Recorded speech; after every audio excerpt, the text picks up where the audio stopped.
only discover more compassionate relations with human beings, but how can we develop compassionate relations with the other creatures with whom we share this planet? And that would mean challenging the whole capitalist industrial form of food production. Bonjour et bienvenue dans l'Afroécologiste, le podcast qui parle d'écologie et de véganisme d'un point de vue décolonial et afrocentrique. Aujourd'hui, pour poursuivre notre conversation sur les végans noirs, j'ai le plaisir d'accueillir Aimée. Bonjour Aimée. Bonjour, salut. Alors pour commencer, je voudrais te demander de t'introduire ou de te présenter pour l'audience. Donc pour les personnes qui ne me connaissent pas encore, donc je suis Aimée Renaud et je suis la personne derrière le compte Instagram Coolest Girls Are Green qui parle un peu de tout autour de l'écologie et de l'environnement. Donc il y a le véganisme pour avoir une alimentation plus végétalisée. On parle aussi de mode éthique, végane et éco-responsable. Et puis on essaye de se déconstruire sur le racisme et tout ce qui peut influencer ces domaines. Donc voilà. En effet, c'est un compte vraiment très très polyvalent ce que tu fais, donc on va essayer de parler un peu de toutes ces problématiques aujourd'hui. Et pour commencer, comment est-ce que tu définis ton régime alimentaire? Donc tu as dit végétalienne, quel mot tu utilises? Afro-vegan, vegan, aïtal? Alors, c'est vrai que j'aime bien dire alimentation végétalienne pour différencier en fait le véganisme qui est pour moi plus un mouvement politique global qui est très différent d'un régime alimentaire. C'est vrai qu'on a tendance à penser que le véganisme ne se réduirait qu'à l'alimentation, mais c'est pas le cas. Donc j'aime bien dire régime alimentaire, alimentation végétalienne, mais j'aime bien me définir aussi autour de la notion d'afro-véganisme. Alors c'est pas pour le plaisir de mettre des étiquettes, parce qu'on a déjà fait la réflexion, on disait mais pourquoi tu as besoin de mettre un terme comme ça? Et je pense que ce qui a dérangé, c'est le mot afro en fait. Au-delà du véganisme, c'est pourquoi se définir comme ça, cette identité afro, être noire, africaine, etc. Et en fait, pour moi, c'est important parce que ça permet en fait de se différencier de la norme et notamment du mouvement vegan traditionnel, mainstream, comme en fait ça peut exister dans d'autres mouvements, notamment dans l'écologie, où on va parler d'écoféminisme, ou même dans le féminisme, où on va parler de féminisme intersectionnel. Et je trouve que c'est important de parler d'afro-véganisme. Le commencement, et ce qui est important de dire, c'est que ça permet de mettre en lumière en fait des personnes qui sont marginalisées, qui ont moins de pouvoir politique, qui sont moins représentées, et notamment dans le mouvement vegan qui paraît très très blanc, alors que statistiquement, en fait, il y a aussi pas mal de personnes noires, pas mal d'Africains, d'Asiatiques. De mettre aussi en lumière des personnes plus pauvres qui vont avoir du coup des problématiques différentes, de manque de temps si mental, de moyens, et de parler des personnes qui en fait ont d'autres problèmes dans la vie que les animaux parce qu'ils vont faire face à des discriminations. Et donc tout ça c'est important parce que le discours va être différent. Il y a des arguments du véganisme mainstream qui vont assez peu parler aux personnes noires et qui vont même les blesser. Et puis ça permet de mettre vraiment en lumière certaines problématiques qui vont être peu prises en compte par le véganisme mainstream ou qui vont être mal prises en compte. Et je pense notamment à tout ce qui a rapport à la gentrification, à l'éviction de ces personnes marginalisées, justement, des personnes arabes, noires.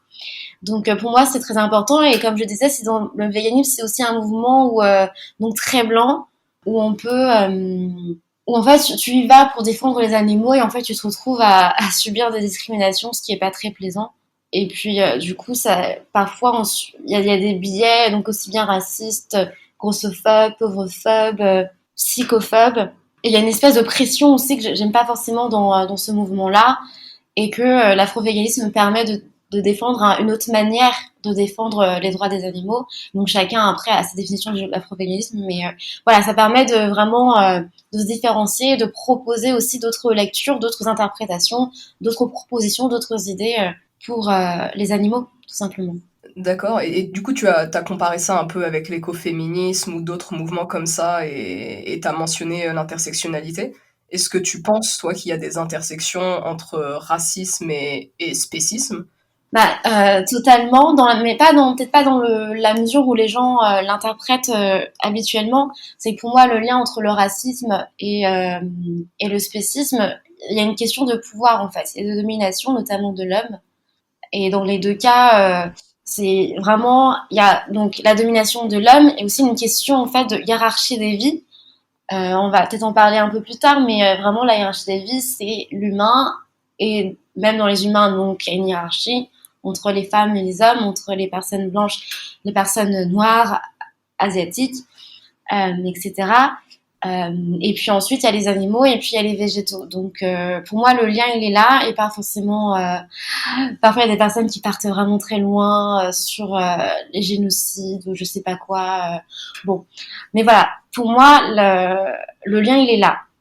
Non, je suis tout à fait d'accord. Et ce que les gens comprennent pas, c'est qu'on peut faire des corrélations sans faire des comparaisons. Et c'est ça qui crée énormément de problèmes. Oui, c'est ça. Parce que vraiment, dans le véganisme, il y a beaucoup de gens qui vont dire oui, mais le véganisme, c'est que pour les animaux, et je suis d'accord. Mais en fait, il y a vraiment des gens qui pensent que on ne doit pas parler des humains, genre à aucun moment. Et ce que je trouve assez problématique, parce qu'on vit tous sur la même planète et que l'on est tous ensemble dans le même bateau, plus ou moins. Et qu'il y a des hommes, en fait, qui sont pas aussi privilégiés dans la société que les hommes, les personnes blanches, en tout cas. Et que donc c'est important de parler de ces personnes qui travaillent dans les boucheries. Donc c'est vraiment important de parler de ce lien-là, mais de le faire correctement, quoi. Oui, et puis les catégories humain-animal, enfin moi je trouve, elles sont aussi pas aussi binaires et rigides que le Mm, mouvement vegan voudrait le faire entendre. Il y a des humains qui étaient dans la catégorie animal pendant très longtemps. Pour moi, le fait qu'ils veulent pas parler d'humain, c'est parce qu'ils veulent pas réfléchir à ces questions-là de qui est humain déjà pour commencer. oui, c'est ça. Et c'est pour ça que la question du véganisme, elle est aussi assez sensible dans nos communautés noires, parce qu'en fait, les personnes noires ont été pendant longtemps, et encore aujourd'hui, en fait, assimilées à des animaux. Donc, ils sont renvoyés à l'animalité. Et donc, c'est compréhensible que des gens sont assez réfractaires à ce qu'on leur dise, ah oui, mais nous sommes tous des animaux, alors qu'ils ont essayé pendant tant d'années de, justement, ils ont basé leur lutte en se différenciant des animaux, parce qu'on les a tellement renvoyés aux animaux. Donc, voilà, c'est très complexe, en fait. Exactement, c'est très complexe. Et alors du coup, comment et quand est-ce que tu es devenue végane ou végétalienne? Alors j'ai commencé par être végétarienne quand j'avais 12-14 ans, je crois. Et donc je suis devenue végane bien plus tard. Alors je suis devenue végétarienne, ça date de très longtemps, c'est un peu flou, mais il me semble que à la base, je suis venue vers le végétarisme en fait plutôt grâce au féminisme. Parce que pour moi, il y avait ce lien-là, comme je disais, de domination, de hiérarchie des vies, et que du coup, moi, le végétarisme, les droits des animaux en tout cas, en fait, ça me parlait. Donc pour moi, c'était assez logique en tant que personne se définissant comme féministe de ne pas manger de chair animale. Donc je suis venue vers le végétarisme comme ça, végétarienne parce que j'avais à ce moment-là pas encore suffisamment de connaissances en fait. Il y avait personne qui l'était, c'était pas très à la mode, c'était compliqué, et donc je consommais notamment du poisson parce que je réfléchissais pas vraiment à l'intelligence des poissons par exemple. Donc j'étais végétarienne et je suis devenue végétalienne bien plus tard grâce à plusieurs facteurs, notamment l'éloignement, parce que je suis vraiment devenue végétalienne au moment où en fait j'allais partir en Erasmus, donc c'est-à-dire loin de ma famille, loin de mes amis, et donc je pouvais vraiment vivre mon végétalisme comme je le sentais, à mon niveau, à la cadence que je voulais, etc. J'avais pas la pression de décevoir ou quoi que ce soit. Donc c'était l'éloignement familial. Mais aussi, donc, il y avait plus de connaissances. À une époque, on en parlait beaucoup plus du véganisme, du végétalisme, etc. Et puis, par la suite, j'avais rencontré une collègue lors d'une expérience professionnelle et elle était végane depuis plusieurs années. Et elle m'a vraiment, déjà, elle m'a laissé le temps, en fait, elle était vachement dans la compréhension. Elle m'a pas jugée parce que j'étais végétarienne, alors qu'elle aurait pu. Elle m'a pas du tout jugée, elle m'a laissé le temps. Et elle m'a donné aussi des conseils, des noms de personnes à suivre sur Instagram, etc. Et elle m'a vachement rassurée et je me suis dit bon bah j'y vais quoi. En fait ce qui me stressait c'était ridicule mais moi c'était le lait, les œufs, en fait la pâtisserie française qui est vraiment basée sur les produits d'origine animale et la pâtisserie française c'est vraiment très normé, il faut peser etc. Bref, donc ça me semblait beaucoup trop compliqué pour moi et en fait ça m'a beaucoup rassurée et à partir du moment où j'ai maîtrisé mes desserts préférés, et c'est ça qui est important aussi, c'est que j'ai pu reproduire les choses que j'aimais et qui comptaient dans ma vie. À partir du moment où j'ai su faire les crêpes, j'ai commencé comme ça, et que j'ai réussi à faire les fraisiers, des flancs, des choses que j'aimais manger tous les jours, c'était beaucoup plus simple pour moi. Et la chose qui m'a vraiment rassurée et convaincue de rester dans le véganisme, c'était une sortie pêche en famille où là je me suis dit mais c'est pas possible en fait. J'ai vu les poissons suffoquer à la sortie de l'eau et je me suis dit mais c'est vraiment pas possible et vraiment depuis ce jour-là je suis vraiment restée ultra convaincue de mon approche. Donc voilà. C'est très intéressant ce que tu as dit sur la pâtisserie et le rapport au plaisir, parce qu'en parlant du mouvement vegan, c'est vrai qu'il y a un... Enfin, j'avais trouvé, moi, à l'époque où j'étais pas vegan, et quelque chose qui m'agaçait. J'avais l'impression qu'il y avait un rapport à la maîtrise dans les milieux véganes qui était énervant. Il fallait presque être un ascète pour être vegan. Et on va presque te reprocher de parler du plaisir que tu as à manger à certaines choses au lieu de t'amener à la conclusion qu'en fait tu peux toujours prendre du plaisir en tant que vegan et tu n'as pas besoin en fait d'être dans la contrition.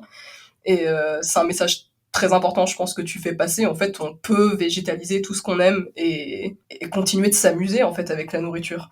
Mais c'est d'autant plus compliqué que je trouve que qu'on est pas vegan, en fait, on se pose pas beaucoup la question de ce que l'on mange, de ce qu'il y a dans notre assiette, de la manière, de notre si notre alimentation est équilibrée ou pas, pardon.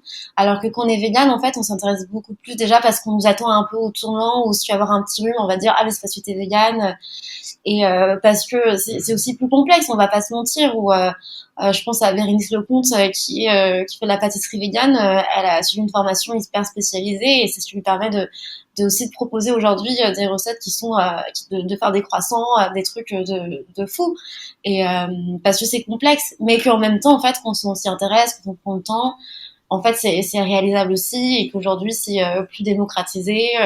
On peut, il y a plusieurs, à Paris notamment, il y a plusieurs pâtisseries. On peut acheter des trucs qu'on congèle, etc. C'est beaucoup plus simple qu'à une époque et que c'est totalement réalisable. Mais que oui, cette notion du plaisir, elle est importante parce qu'en fait, quand on est tout le temps dans la frustration, c'est assez compliqué, surtout quand on est enfant. On n'a pas forcément cette maîtrise de soi, mais même en fait, en tant qu'adulte, moi, parfois, je suis juste blasée parce que ça me saoule de manger de la salade, du concombre, des tomates sans sel ni poivre et que, bon, une fois, ça va, mais tous les jours, en fait, oui, ça me frustre, en fait. Mais que ça nécessite, bon, de savoir, d'aimer un peu cuisiner, de faire le marché, etc. Mais qu'en tout cas, on peut trouver du plaisir très largement et qu'on peut reproduire les recettes que l'on aime, que l'on ait l'alimentation occidentale ou africaine, en fait. Non, absolument. Et je vais rétro-pédaler un peu, parce que tu as dit beaucoup de choses et il y a des choses qui étaient vraiment très intéressantes. Alors, tu es devenue végétarienne à 12 ans, c'est plutôt incroyable, c'est très très jeune. De ce dont tu te rappelles, qu'est-ce qui pousse une enfant de 12 ans à devenir végétarienne? Est-ce que tu avais un rapport un peu spécifique aux animaux ou pas du tout? Ou dans quel environnement tu as grandi pour que ça arrive? Alors, absolument pas. Donc, à l'époque, je vivais chez mon père, donc qui est mon père adoptif, qui est blanc, âgé, la soixantaine, qui fait de la chasse le week-end, voilà, qui a son petit chien, mais qui l'accompagne dans ses parties de chasse. Le week-end, donc on partait chez mon oncle dans son corps de ferme, on mangeait des escargots. À Noël, c'était les huîtres, le foie gras, la viande, etc.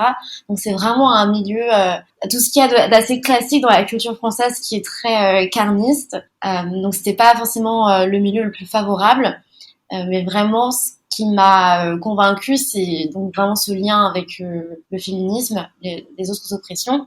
Et puis aussi, donc on avait notre chienne Diane, qui à un moment en fait est tombée malade. Elle a eu un cancer et mon père m'en avait pas parlé. Du coup, en fait, j'ai dû m'apercevoir de moi-même qu'elle était pas bien. Et ça, j'ai vraiment vu la différence entre avant et puis à partir du moment où elle est tombée malade. Et en fait, ça m'a vraiment créé un espèce de déclic où je me suis rendu compte, alors soit de son humanité ou soit plutôt de notre animalité commune, c'est-à-dire que finalement on était pareil, qu'elle ressentait des émotions, qu'elle ressentait la douleur et elle était vraiment pas bien. Et en fait, ça m'a vraiment touchée. Et je pense que ça a été vraiment un élément important dans le fait de me dire, ok, en fait, elle est comme moi.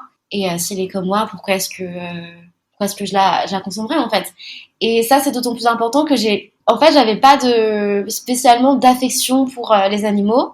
Je le dis honnêtement parce que dans le véganisme, on a tendance à beaucoup parler d'amour et de beauté avec l'idée que parce qu'on aime les animaux, on ne doit pas les manger. Et en fait, pour moi, c'est pas une question d'amour en fait. Moi, j'avais pas de relation très affective avec ma chienne. Je jouais pas forcément avec elle, je la câlinais pas forcément. Mais en fait, c'est pas ça qui fait que je la respectais. C'est juste parce qu'elle était elle était une personne vivante qui avait sa vie, qui avait sa culture, qui avait ses émotions et qu'elle avait juste le droit de vivre tout comme moi j'ai le droit de vivre et d'avoir ma vie. Et voilà, j'avais pas à la consommer si en plus j'avais strictement pas le besoin, que je peux très bien vivre sans manger, voilà. Donc pour moi ça c'était important. Et pareillement, c'est pas parce que c'est un chien que je vais pas la manger ou que je vais la manger en fait. Il y a pas de question de, on devrait pas en fait associer la beauté au respect qu'on a aux animaux. Il y a des animaux qu'on respecte, les lions, les girafes, les éléphants, parce que on les juge plus grands, plus importants, plus majestueux, mais en fait ça n'a strictement rien à voir. Complètement d'accord. Et je pense que c'est vraiment un discours important à propager. Les gens ont l'impression que parce qu'on parle d'amour, que l'amour et la violence, c'est exclusif. Ça peut pas aller ensemble. On peut tout à fait aimer être violent, en fait. Aimer ne veut pas dire respecter. Enfin, il y a beaucoup de discours qui sont en confusion comme ça, et je pense pas qu'on ait besoin d'aimer pour être vegan. Je suis assez d'accord avec ça. Bah, en plus, bon, après, j'ai grandi dans une... Bon, à Madagascar, je viens d'une famille d'agriculteurs, donc avec des éleveurs. Mais aussi, après, j'ai grandi dans une famille d'accueil d'agriculteurs, encore une fois. Et là, j'avais vraiment le discours, oui, mais moi, j'aime mes vaches, oui, mais pourtant, tu les exploites et tu tires ta vie et tes ressources de cette exploitation animale, de l'exploitation de gens de personnes que tu dis aimer, en fait. Donc, c'est assez paradoxal. Donc, justement, l'amour, ça n'a pas grand-chose à voir avec, voilà, quoi. Mais oui, il peut y avoir amour et domination. Je pense que ça arrive à tous les niveaux avec les non-humains, les humains, avec tout le monde. Et alors donc, famille d'éleveurs à Madagascar, famille d'éleveurs en France également. Comment est-ce que ton végétarisme puis ton véganisme ont été acceptés ou pas au sein de tes familles? Donc, dans ma famille adoptive, ça n'a pas du tout été accepté. Où, mon père, donc, chez lequel je vivais, a joué le jeu pendant quelques temps en se disant que ça allait me passer, que c'était juste une lubie, un caprice d'enfant. Et puis il a fini par vraiment, il s'est énervé, il s'est emporté. Il m'a obligée à manger le plat qu'il avait. En fait, il a essayé de me faire remanger de la viande. Et je me rappelle très très bien parce que c'était un plat de pâtes carbonara avec du jambon, donc du porc dedans. Et ça m'avait dégoûtée. Et au-delà du plat, en fait, ce qui m'avait vraiment marqué, c'était le fait qu'il m'oblige, qu'il me contraigne à manger quelque chose qui me répugnait totalement. Donc j'ai trouvé ça vraiment abject. Donc, mon père, c'était très compliqué. Et avec ma mère, c'était aussi compliqué, où elle considérait que les animaux étaient sur Terre pour être mangés, en fait, totalement. C'est pour être au service des humains et pour être exploités par l'homme. Donc, extrêmement compliqué. Avec ma famille d'accueil d'agriculteurs, c'était bizarrement un peu plus simple, parce qu'en fait, il y avait aussi cette passerelle de l'écologie, où, bon, le côté éthique, philosophique, bon, ça les dépassait. Mais quand je leur parlais d'écologie, je leur disais, mais tu vois, l'agriculture, ça dépense tant de ressources en eau, en engrais, en machin.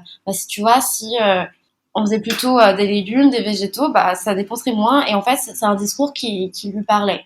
Donc, ça a été un peu plus accepté et ils étaient aussi beaucoup plus tolérants que mes parents adoptifs, donc beaucoup plus respectueux. Et là, dernièrement, ma mère d'accueil, donc ma tata, elle s'est mise, elle a pris un livre de recettes, elle m'a dit, écoute, tu veux qu'on fasse quoi comme recette végétalienne? Là, j'ai repéré ça, est-ce que ça te dit qu'on le fasse ensemble, etc. Donc, beaucoup plus ouverte. Et avec ma famille biologique à Madagascar, ça a été aussi plus facile, en fait. Même si ça leur semble un peu éloigné, parce que je pense qu'on n'a pas les mêmes problèmes dans la vie, que bon, les droits des animaux, ça leur parle pas forcément. Mais quand je leur ai dit, tu sais, je ne mange pas de viande, je suis végétalienne, ils m'ont tout de suite répondu, ah mais c'est normal en fait, parce que dans la gastronomie, dans la culture, dans la cuisine des origines malgaches, c'est très végétal en fait, il n'y a pas beaucoup de viande. Et effectivement, il y a beaucoup de lait de coco, on met pas forcément d'œufs, etc. Donc ça a été beaucoup plus accepté. Donc c'est vraiment avec ma famille adoptive de chasseurs de droite, blancs, très franchouillards, que ça a été le plus compliqué finalement. Très très intéressant. Et est-ce que, je propose une interprétation, est-ce que c'est lié aussi au processus d'adoption? Parce qu'il y a vraiment ce truc en France où en fait manger de la viande et compagnie, ça fait partie d'un processus d'assimilation. Ah, mais totalement, en fait. Bon, moi, j'y vois, je pense il peut y avoir plusieurs lectures. Et notamment, bon, il y a le fait qu'en France, il y a une culture qui est vraiment énormément basée sur l'exploitation animale, que ce soit dans la cuisine ou dans la culture. On est le pays où il y a quand même la corrida les zoos, la chasse à courre, etc. Donc vraiment exploitation animale. Et puis effectivement, il y a la viande de partout. C'est à la différence de Madagascar ou même dans plusieurs pays du Sud, où en fait le plat central, l'élément central du repas, c'est un céréale, le riz. Et après, tu fais ton repas autour du riz. Donc, bon, du riz, tu vas pas manger avec un steak, une côte de bœuf sec, quoi. Ça va pas être très bon. Donc, tu vas l'associer avec de la sauce, des légumes, etc. Alors qu'en France, l'élément principal, c'est la viande. Et bon, après, tu vois, si tu mets des légumes, quoi. Et bon, même si parfois il n'y a pas de légumes, c'est pas très grave parce que pour les gens, c'est bon comme ça. Donc, il y a ça. Et du coup, quand j'ai été adoptée, ce qui est important aussi, c'est la vision qu'on a de chaque culture, ou la culture des pays du Sud, la culture alimentaire, elle est souvent assez mal vue. On considère qu'elle est assez pauvre, que c'est pas extraordinaire, que c'est pas la grande cuisine. Donc forcément, je viens d'un pays africain, subsaharien, Madagascar, un des pays les plus pauvres. On mange du riz, enfin c'est un trait qui est souvent raillé chez les gens. Tu manges du riz 3 fois par jour, ça t'ennuie pas. Et puis j'arrive en France, donc forcément, l'élévation, c'est d'adopter la culture française, donc de délaisser ma culture d'origine qui est assez vegan friendly pour embrasser une culture qui est très viandarde. Donc il y avait cet aspect-là qui a été effectivement très violent et associé à mon adoption. Et alors, comment on s'affirme par rapport à l'autorité parentale? Parce que t'es pas juste végane, t'es beaucoup de choses, t'en parles beaucoup sur ton blog, donc tu es noire, tu es adoptée, tu es végane, tu es bisexuelle, tu es une femme. Comment on s'affirme par rapport à l'autorité parentale avec toutes ces choses-là? Parce que ça fait beaucoup. Est-ce que on peut peut-être aussi revenir donc à la question précédente, je reviens un petit peu parce que je trouve qu'il y a aussi d'autres aspects intéressants. Donc on a parlé de l'adoption et de la culture, mais j'y vois aussi un côté religieux où dans ma famille adoptive, à la base, on allait à l'église tous les dimanches. Donc on est une famille très religieuse où voilà, on fait la crèche, on chante des chants de Noël, on va à l'église, etc. Et c'est vrai que dans la religion chrétienne, bon, il y a plusieurs interprétations. On peut voir la Bible comme compatible avec le véganisme. Et je crois qu'il y a des extraits où effectivement on peut le lire tel quel, mais aussi d'autres parties un peu plus complexes où il est clairement dit que on peut manger de la chair animale, que c'est pas interdit en fait. Et donc je pense que ça influence la vision qu'ont mes parents en fait, notre rapport à l'alimentation où on peut manger des animaux, en tout cas c'est pas interdit, et que les animaux sont là aussi pour servir pour servir l'être humain. Et puis mes parents ne viennent pas forcément d'une famille bourgeoise aristocratique. Et il y a un aspect qui est assez intéressant, c'est dans les milieux pauvres, de classe moyenne, en fait, il y a une espèce de... Bon, globalement, dans la société, il y a une espèce de hiérarchie, comme je disais, des vies, où en fait, on va considérer que manger des animaux, c'est un peu mieux que de manger des plantes. Et ça, on voit assez bien dans notre langage du quotidien, dans des termes comme végéter ou être comme un légume, où les légumes, en fait, sont toujours liés ont toujours une connotation négative. Donc, en fait, manger des légumes, c'est pas hyper cool, et ça c'est vraiment une image qui est aussi reprise partout, que ce soit dans la publicité, à la télé, etc. Et qui est un peu utilisée comme une espèce de pensée magique où on va relier la viande à la force, par exemple, alors que c'est une pensée magique parce que c'est absolument pas lié, c'est absolument pas prouvé scientifiquement, il n'y a aucune preuve scientifique, et au contraire, en fait, les protéines qu'on peut trouver dans la viande, on peut très bien les trouver dans les légumineuses. Donc il n'y a pas forcément de lien très fort. Et puis il y a cette espèce de volonté de se distinguer socialement, surtout quand t'es pauvre ou que t'es pas très, enfin socialement quand t'es un peu rabaissé, ou en fait de manger de la viande, ça peut justement te donner ça peut en fait t'asseoir socialement, ça peut te donner plus de présence sociale, plus d'importance, et donc tu vas vouloir manger de la viande tous les jours. Et ça c'est d'autant plus vrai que dans les milieux populaires, et ça recroise avec le féminisme, c'est dans les milieux populaires en fait je vais être beaucoup plus sensible à ça et au sexisme. Et donc par exemple pour asseoir ta virilité, notamment le cas chez les hommes, tu vas vouloir en fait manger plus de viande parce que un vrai homme ça mange de la viande, etc. Donc il y a un lien aussi très fort avec la pauvreté, mais aussi le sexisme, etc. D'accord. Donc, ok, donc ça explique un peu plus le rapport de ta famille à la viande. Comment est-ce que tu as fini par, peut-être pas imposer, mais à quel moment est-ce que tu t'es dit, «Je vais suivre le mode de vie que j'ai envie de suivre»? Donc tu as parlé du fait d'être loin de ta famille, ça t'a aidé à adopter ce mode de vie vegan. Comment est-ce qu'on se sépare? Comment est-ce qu'on coupe le cordon dans ce genre de situation? Parce que je sais que j'ai aussi grandi dans une famille où il y a beaucoup de chasse, très rurale, donc c'est aussi une question qui me parle. Ouais, c'est vraiment à partir du moment où j'ai quitté le cocon familial, donc à 18 ans quand je suis partie étudier à Paris, que déjà j'ai largement réduit ma consommation de viande. Je mange extrêmement peu, mais c'est aussi pour des raisons de santé où en fait je m'étais juste rendu compte que en vrai on n'avait pas besoin de manger la viande tous les jours et que en fait par rapport à mon poids, rien qu'une fois par semaine, c'est largement suffisant. Donc tu réduis à une fois par semaine et tu te dis mais en fait à quoi ça sert? Je peux largement m'en passer, en fait ça me manque pas, etc. Et aussi du coup je suis vraiment revenue à ce que j'étais auparavant et ce que j'ai dû délaisser pour plaire à ma famille. Et puis donc malgré tout j'allais quand même chez mes parents de temps en temps avant que je coupe les points avec eux. Et dans ces moments-là j'essaie d'être dans la discussion, d'expliquer calmement, d'être dans le partage, mais c'était extrêmement compliqué avec ma mère parce qu'elle est vraiment très elle est vraiment très anti-végane pour le coup. Et puis là, j'ai juste personnellement décidé de couper les ponts avec elle parce que je trouve qu'elle était pas. Moi, j'étais dans le respect par rapport à ses convictions. J'essayais vraiment d'être calme avec elle et qu'elle ne l'était pas.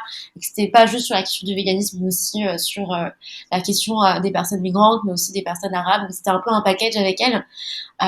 Donc, pour moi, c'était très difficile à vivre et j'avais cette possibilité-là de rompre les ponts avec elle sans que ça m'affecte de trop.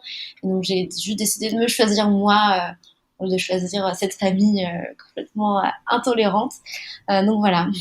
Ouais, félicitations pour avoir fait cette décision. Enfin, c'est pas une décision qui est facile. Je sais que beaucoup de gens ne se priorisent pas, donc félicitations de t'être priorisé. Quand est-ce que tu as initié ou est-ce que tu as initié un processus de reconnexion avec la culture malgache à un certain point? Donc, tu as passé la première partie de ton enfance à Madagascar, puis tu as été adopté. Et comment est-ce que tu es revenu à cette première culture? Donc c'était au moment de l'adolescence.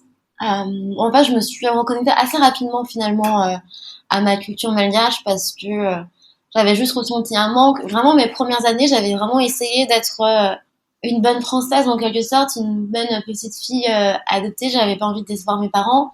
On mettait beaucoup la pression. Mes parents avaient peur que je ne m'intègre pas dans la société française, que je me fasse pas d'amis. Je pense qu'ils avaient aussi très peur que je ne trouve pas d'emploi, etc. Donc j'avais vraiment l'envie de plaire et de faire beaucoup d'efforts pour m'intégrer dans la société. Donc ça passait aussi par l'alimentation où en France, voilà, quand on demande aux gens qu'est-ce qu'être français, on vous répondra boire du vin, manger du saucisson, enfin ce genre de choses.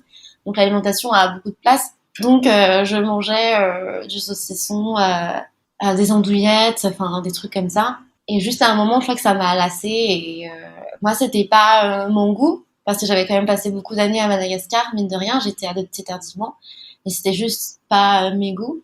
Et donc à un moment, ça m'a manqué. J'y suis revenue, notamment le riz. Quand on mange du riz 3 fois par jour, à un moment, ça manque, on s'y habitue. Donc j'ai commencé par le riz et puis en fait, il y avait des odeurs, des goûts qui m'avaient marqué et j'avais vraiment cette envie importante, ce besoin de regoûter ces plats.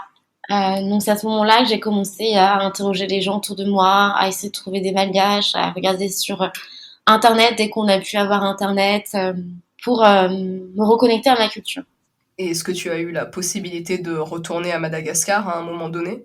Retourner à Madagascar, c'était un élément important et j'ai pu le faire à l'âge de 12 ans. Donc il y avait le voyage, mais il y avait aussi, je trouve, premièrement, en fait, c'était la langue. Je dis la langue parce que moi, j'avais arrêté de parler en malgache quand je suis arrivée en France, parce qu'en France, on parle français. Donc mes parents m'avaient interdit de parler le malgache. Et en fait, je me suis juste rendu compte que quand tu parles pas ta langue d'origine, bah, en fait, c'est compliqué d'exprimer des idées, des émotions, de parler, en fait, tout simplement. Et qu'il y avait plein de mots que je ne connaissais qu'en malgache, mais que j'avais du mal à prononcer parce que la honte, plus l'habitude, et aussi parce que je connaissais pas la traduction en français, parce que je parlais pas, mais aussi parce qu'il y avait pas, il y avait un manque d'accès aux langues rares, on va dire, que Internet n'était pas très développé, donc on pouvait pas apprendre aussi facilement, qu'il n'y avait pas des centres de langue. C'est pas comme l'anglais, l'espagnol ou l'allemand que tu apprends comme ça au bout de la rue. Le malgache, c'est un peu moins développé. Donc je trouve que la langue, avoir commencé plus tard, avoir pu retrouver ma langue, c'était un élément important. Même ne serait-ce qu'à Madagascar, pour parler à des gens, ça ressemble à ça. Enfin, voilà, de retrouver ces souvenirs-là, c'était un processus important. M'intéresser aussi à la culture, et ça me demandait en fait pas mal d'efforts, et notamment de lutter contre moi, les propres stéréotypes que j'avais du coup intégrés de ma propre culture. En fait, j'avais tellement grandi avec l'idée que les feuilles de manioc, ça ressemblait à de la merde, ou que le manioc, c'est un peu rustique, ça n'a pas de goût, c'est machin. J'avais une idée, mais tellement dévalorisant de ma propre culture qu'à un moment j'avais pas forcément envie de me dire en fait c'est bien, c'est pas parce que c'est pas millimétré, c'est pas comme ci comme ça que c'est pas bien. Ça m'a beaucoup aidé. Et puis oui, ce retour à Madagascar où j'ai pu regoûter mes plats, ressentir ma terre, etc. Ça m'a vraiment beaucoup aidé. Je me suis rendu compte que ça m'avait manqué et que j'avais besoin de ça et que c'était pas grave et que c'était bien au contraire et que ça m'aidait. Donc voilà. Et quelle a été la place, parce qu'on a beaucoup parlé de la place de la nourriture dans l'assimilation à la culture française, et quelle a été la place du coup de la nourriture dans ton retour à Madagascar et en Afrique en fait? En fait, c'était important parce que c'est ce qui m'a permis de la nourriture, c'est ce qui m'a permis de retrouver ce lien avec mon propre pays et du coup de m'intéresser à d'autres choses. Après, je me suis intéressée à la littérature, à la bande dessinée malgache, à la politique. Je me suis intéressée aux gens, etc. Et que la nourriture, en fait, c'est aussi un lien qui me permet de parler plus facilement aux gens. Je m'intéresse aux gens, je m'intéresse à eux, donc c'est aussi beaucoup plus facile de briser la glace et d'être aussi plus acceptée dans ma famille. Et ça a aussi permis de montrer à ma famille que, en fait, j'étais des leurs, en quelque sorte, et que j'étais malgache, en fait, et que je suis née ici, et que, voilà, je suis malgache. Et je crois que ça m'a beaucoup facilité, en fait, la réappropriation de ma propre culture, de retrouver mon identité. Et tu as décidé d'aller vivre en Afrique pour un petit moment, mais pas à Madagascar, au Tchad, si j'ai bien compris ton Instagram. Comment est-ce que tu es arrivé à prendre cette décision et est-ce que ça t'aide aussi à te reconnecter à l'Afrique plus largement et pas juste à Madagascar? Donc, ce qui m'a beaucoup aidé, c'était de retourner plusieurs fois à Madagascar. Et puis donc, moi j'habitais à Paris, et je ressentais vraiment ce besoin de pouvoir vivre ma vie mais sans être jugée, sans être discriminée. Ou bon, en France, on va pas se mentir, le bruit et l'odeur, quand tu fais des plats un peu qui ont un peu d'odeur, bon, il y a des voisins qui râlent, etc. Il y a des voisins qui vont écrire des lettres au maire pour que telle boutique ferme. Il y a beaucoup de jugements, etc. Donc moi, j'avais juste envie de vivre pleinement ma vie et ma culture sans être dans ce jugement-là. Puis j'avais aussi l'envie de connaître parce que ça faisait de pas être en minorité en quelque sorte. Bon, et finalement c'est beaucoup plus complexe que ça et beaucoup moins idyllique et voilà. Mais c'est ce dont j'avais envie en tout cas. Et puis donc après je suis partie au Tchad parce que j'avais cette opportunité là et je suis très heureuse d'avoir accepté cette opportunité là parce que ça me permet aussi d'ouvrir en fait, c'est la culture africaine, la culture tchadienne, puis aussi la culture africaine en général, et que je retrouve aussi pas mal d'aspects de Madagascar, mais aussi des choses qui sont extrêmement différentes, parce que l'Afrique, c'est très grand et qu'on n'est pas tous pareils, on n'a pas tous la même culture, qu'il y a 36 000 façons de cuisiner tel produit, qu'il y a 36 000 noms différents pour un même produit. Et est-ce que tu t'en sors avec le véganisme en Afrique, donc au Tchad? À Madagascar, tu l'as dit, c'est déjà très végétal. Et au Tchad et dans les autres pays que tu as visités, comment ça s'est passé? Alors, à Madagascar, c'est très végétal, mais en fait, quand je vais dans ma famille en brousse, qui valorise vachement les fruits et légumes, donc la cuisine des origines, mais c'est vrai que sinon, en ville ou même quand tu vas dans des restaurants, tout de suite, c'est beaucoup de viande où on va tout de suite rajouter de la viande. Et c'est un peu pareil ailleurs, j'ai trouvé, où on va beaucoup trouver de la viande, alors qu'en fait, chez les gens connaissent les mêmes plats sans viande, etc. Mais c'est vrai que ce qui est visibilisé, c'est beaucoup le même plat avec de la viande. Et être végane au Sahel, et particulièrement au Tchad, c'est à la fois facile et compliqué. Compliqué parce que le Tchad, on va te dire que le Tchad, c'est le pays de la viande. Et vraiment, ici, c'est incroyable. Les gens peuvent manger juste de la viande. Et quand je dis juste de la viande, c'est juste de la viande. Il n'y a même pas de pommes de terre, ou du riz, ou des haricots verts. C'est vraiment de la viande. avec du pain. Donc souvent, je me retrouve à manger juste le bout de pain, ce qui est déjà pas mal. Donc c'est très viandard. Donc on peut se dire, mais c'est l'enfer. Et en plus, il y a des zones très désertiques où il y a juste que de la viande, il n'y a pas grand-chose qui pousse, etc. Donc ça, c'est compliqué. Donc ça veut dire que quand j'ai des déplacements dans les zones très reculées ou dans les zones désertiques, il faut vraiment que je sois hyper organisée, que j'emmène des boîtes de conserve, de légumes, etc. En plus, il y a la problématique de la chaleur, donc les aliments se conservent très très mal.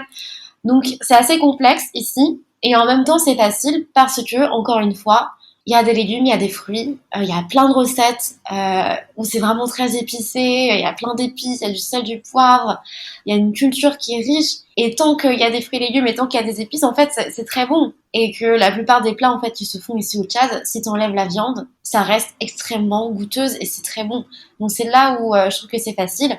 Et en réalité, si tu t'arranges avec les gens, tu préviens, tu vas un peu la veille et tu leur dis je voudrais l'oseille en sauce, oseille arachide ou tel truc, sans la viande, en fait les gens te le font parce qu'ils savent le faire et il y a aucun problème, il n'y a pas de jugement. En plus c'est un pays où en fait on a un peu l'habitude des restrictions alimentaires vis-à-vis de d'autres religions qui en ont aussi. Donc en fait c'est pas choquant que tu refuses de manger de la viande. Donc c'est en ça que je trouve que finalement c'est pas si compliqué que ça. Mais que l'Afrique c'est très grand et que c'est vrai que par rapport à d'autres pays, où j'ai trouvé que d'autres pays en Afrique étaient beaucoup plus simples, il y a aussi plus de restaurants, plus de trucs vegan. Je vois à Madagascar, à Tananarive, il y a des restaurants, ça s'est un peu hipstérisé, donc t'as des trucs, des veggie bowls, de ce genre de choses. Alors qu'au Tchad, il y a zéro restaurant vegan. Donc voilà. Mais comme je disais, on s'arrange avec les gens, on discute et ça se passe très bien. Ouais, j'avais déjà entendu ça avant. Les pays où les gens peuvent avoir des restrictions alimentaires pas véganes même, ils comprennent beaucoup mieux quand on dit qu'on veut pas manger quelque chose. Ouais, franchement, de mon expérience, franchement, les Français sont les seules personnes aussi mauvaises. Hein. Franchement, à chaque fois que je suis allée dans des pays majoritairement avec des juifs, des arabes ou des musulmans, pardon, bah en fait, ils sont beaucoup plus tolérants, j'ai trouvé, dans la pratique. Et que vraiment, ils posent beaucoup moins de questions, ils sont beaucoup moins aussi dans la provocation, ils font moins de blagues désobligeantes, etc. Donc, et puis ils sont beaucoup plus conciliants aussi, ils acceptent plus facilement de faire des choses, et les choses que ces personnes font, en fait, elles sont vraiment très bonnes. Alors qu'en France, on fait de la salade sans sel ni poivre, quoi. Donc, voilà. Alors, tu as aussi créé une association à Madagascar. Comment c'est arrivé? Pourquoi tu as fait ça? En fait, c'était en lien avec mon histoire et mon adoption, où j'avais aussi envie de prouver qu'on pouvait soutenir des personnes, des petits enfants noirs, des personnes noires, mais sans pour autant être dans la domination et sans pour autant arracher des personnes de leur milieu, de leur famille, en fait. Et qu'il y a plein de manières d'aider et de donner son argent si on en a envie, si on en a, et que ça n'inclut pas forcément le déracinement. Donc c'est pour ça qu'on a fait cette association-là et on voulait aussi montrer qu'on pouvait faire des projets en intégrant à chaque fois un aspect écologique, environnemental et en respectant aussi les personnes, les populations locales, tout simplement, respecter leur identité, leur histoire, etc. Donc ça me semblait important. D'accord. Il y a eu une prise de parole ces dernières années, je pense, en France sur la question de l'adoption, avec Amandine Gay, beaucoup de personnes maintenant enfin beaucoup de personnes. Il y en a pas assez, mais de plus en plus de personnes qui parlent de l'adoption internationale, qui ont des blogs sur ça. Et qu'est-ce que tu souhaites que les gens comprennent à travers toi, ta prise de parole sur cette question-là?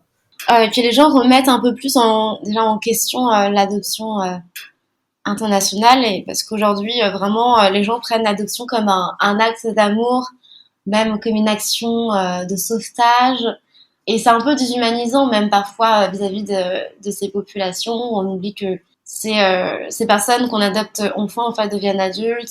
C'est un manque de prise en compte aussi de leurs problématiques. On voit pas forcément les discriminations, les questions de couleur de peau, etc. Voilà, poser des questions, interroger, et puis montrer qu'en fait toute la narration qu'on a sur l'adoption, c'est une construction en fait. C'est une construction et il faut s'interroger sur ce qu'on dit sur l'adoption. Voilà, c'est vraiment ce que j'aimerais transmettre aux personnes qui me suivent. C'est intéressant parce qu'on revient à la question qu'on avait posée au début du podcast sur l'amour et la domination. On peut aimer un enfant et perpétuer encore des milliers de dynamiques extrêmement violentes, que ce soit le déracinement ou des dynamiques nord-sud ou des dynamiques raciales pour l'adoption transraciale. Donc c'est très intéressant, on en revient à cette idée qu'il faut déconstruire ces narrations qui sont basées sur l'amour, et l'amour va surmonter tous les problèmes, et en fait c'est ce discours d'amour, au final, il devient un discours très, très déshumanisant, dans lequel tu veux même plus voir en compte la violence que tu fais subir à un enfant. Et du coup, quand et pourquoi est-ce que tu as créé ton blog Coolest Girls are Green? Ça partait de... Parce que tu parles de beaucoup de choses, de mode éthique, d'adoption. Quelle a été l'impulsion du début de ce blog? À la base, donc c'était en 2020, et j'ai été assez, en fait, agacée que régulièrement on propulse et on valorise des personnes qui manquent peut-être un peu d'engagement et en tout cas qui se posent pas beaucoup de questions. Et je trouve que c'est important et j'ai envie de montrer qu'on peut en fait se poser des questions, être engagé et que ce soit très esthétique aussi et que ce qui est esthétique et ce qui est sympa et ce qui est cool, d'où le nom de la page Instagram, ben c'est en fait c'est avoir des valeurs et c'est d'être engagé. Et j'avais envie d'être un peu la personne que j'aurais aimé rencontrer sur Instagram, voilà, de montrer des belles images, des choses très esthétiques, d'être un peu léger, mais en même temps, voilà, on peut partager une manifestation antiraciste et c'est pas grave en fait, ça se fait et c'est normal et heureusement, on peut parler d'adoption, on peut parler de mœurs éthiques et c'est vraiment important d'avoir conscience en fait du pouvoir de sa parole, de sa visibilité et d'utiliser ces armes-là pour en faire quelque chose de bien. Et je suis régulièrement assez surprise par des gens qui ont des milliers, des millions de followers et qui valorisent des marques de fast fashion ou ce genre de choses et qui vont pas parler de racisme ou qui vont juste mettre un carré noir. Enfin, c'est le niveau zéro de la conscience politique et je trouve ça tellement dommage. Et les gens ont peur, ils se disent mais on va me détester pour ça. Et les gens vont plus arrêter de me suivre, ils vont arrêter de me suivre, etc. Et en fait, c'est pas grave. Et au contraire, c'est ce qui fait que tu es une personne intéressante et c'est ce qui fait que c'est cool. Et qu'est-ce qui t'a amené à la mode éthique alors? Déjà, qu'est-ce que tu appelles mode éthique? Quels sont les critères, toi, que tu valorises le plus quand tu choisis de promouvoir une marque? Qu'est-ce qui est important pour toi? Alors moi, c'est une problématique qui me touche parce que je viens de Madagascar déjà, donc il y a un pays assez connu dans le monde de la mode pour le raffia, pour la main d'œuvre extrêmement pas chère, etc. Donc il y a un savoir-faire qui est très fort à Madagascar et en même temps des salaires qui sont extrêmement bas et un traitement des êtres humains qui est parfois déplorable. Donc ça me touche directement parce que c'est mon pays, aussi parce que je suis une femme noire. Donc ça m'intéresse la manière dont on traite les femmes en Asie, en Inde, au Bangladesh, en Amérique latine, etc. Et ça me semble important d'avoir conscience en fait que dans les produits que l'on achète, en fait, ça a un prix, ça a un coût. Surtout les produits que l'on achète chez H&M à 10 euros, les grosses promotions à moins 70, moins 90%, en fait, ça a un coût et derrière, c'est les êtres humains qui travaillent dans des conditions vraiment dégradantes, qui sont pas payés, etc., qui peuvent pas vivre. Et que nous, en fait, le plaisir qu'on tire, le plaisir hyper éphémère, donc là, c'est toute une critique de la consommation tout un toit, du marketing, de la pensée magique, etc. Le plaisir éphémère qu'on a à acheter un vêtement, en fait, il est basé sur la souffrance d'être humain. Donc moi, ce sont des choses qui me parlent. Et ce qui est important pour moi, c'est la rémunération donc des ouvriers et des ouvrières, mais souvent, ce sont des ouvrières quand même. Donc la rémunération des personnes derrière, mais aussi le traitement des personnes dans les entreprises en France. C'est la manière, les produits en fait que l'on va mettre, la manière, l'eau qu'on va utiliser, la manière dont les vêtements sont teints, donc les produits chimiques, ce qui va être rejeté dans les rivières. Et c'est toutes les valeurs, la manière dont on va utiliser l'argent, c'est les marges que l'on va se faire. Et je trouve que ça, c'est une vraie question. Il y a des produits qui sont chers aussi, mais parce que les marques se font une marge de dingue. Est-ce qu'on a besoin de gagner autant d'argent, etc. Donc moi, ce sont tous ces aspects-là que je prends en compte et qui sont vraiment importants pour moi. C'était encore une fois, c'est très intéressant ce que tu dis, parce que je trouve, moi en tout cas dans mon feed Instagram, ce que je trouve vraiment intéressant avec ton blog, c'est que pour le coup, c'est vraiment à l'opposé de la vision de la mode éthique qu'on a, où c'est toujours un certain type de personnes qui le promeuvent et uniquement pour l'écologie en général. Et toi, ce que tu dis, en fait, c'est ton expérience de femme noire t'a amené à t'intéresser à ça, en fait. Ça part vraiment de ta propre narration, ce qui est une narration qu'on ne voit pas souvent. Pourquoi est-ce qu'en tant que femme noire, ça peut nous parler? Bah, en fait, ça aurait pu être moi ou ma famille, en fait, très clairement, quoi. C'est un pays, je viens d'une famille tellement, enfin, pauvre, et ouais, je me reconnais dans ces personnes-là, dans ces visages. Et je pense que c'est assez éloigné quand tu es une personne favorisée, blanche en France, quand tu es un homme en plus. Donc pour moi, vraiment, la question de la rémunération des personnes qui font nos vêtements, elle est ultra importante. Et je préfère ne pas acheter un vêtement que d'avoir un truc à 10 euros. Moi, ça me choque, ça devrait même pas exister en fait. Et je comprends pas qu'on puisse éprouver du plaisir à porter un vêtement comme ça. La question de l'écologie, elle est importante, mais en fait, l'humain ne va pas passer derrière la lutte environnementale. Et ça va vraiment de pair en fait. Parce que souvent, en fait, les vêtements fabriqués par des personnes pauvres, bah, sont les mêmes qui déversent des produits chimiques dans les rivières, ce sont les mêmes qui décident la déforestation de forêts entières. C'est assez lié. Non, absolument, merci beaucoup pour ça et on commence à approcher d'une heure, du coup, je vais arriver aux questions un peu plus conclusives. Dans tout ça, donc tu parles de beaucoup de sujets qui sont, assez lourds. Comment est-ce que tu prends soin de toi au quotidien? Bon.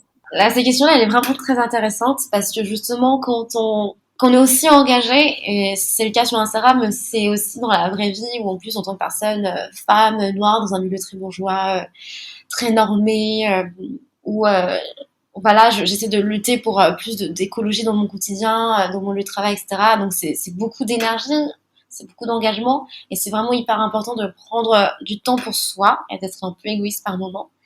Et ça passe par beaucoup de ce que j'appelle du self-care. Donc en fait, toutes les semaines, j'essaie de m'accorder au moins 1 heure par jour. Mais c'est compliqué parce que le travail prend littéralement toute notre vie. Donc parfois on rentre à 19h et il faut faire à manger et en fait t'as plus de temps pour toi. Mais à minima, j'essaye de au moins 1 heure dans ma semaine vraiment pour moi. Je vais faire des choses qui me font du bien. Donc je vais faire du jardinage.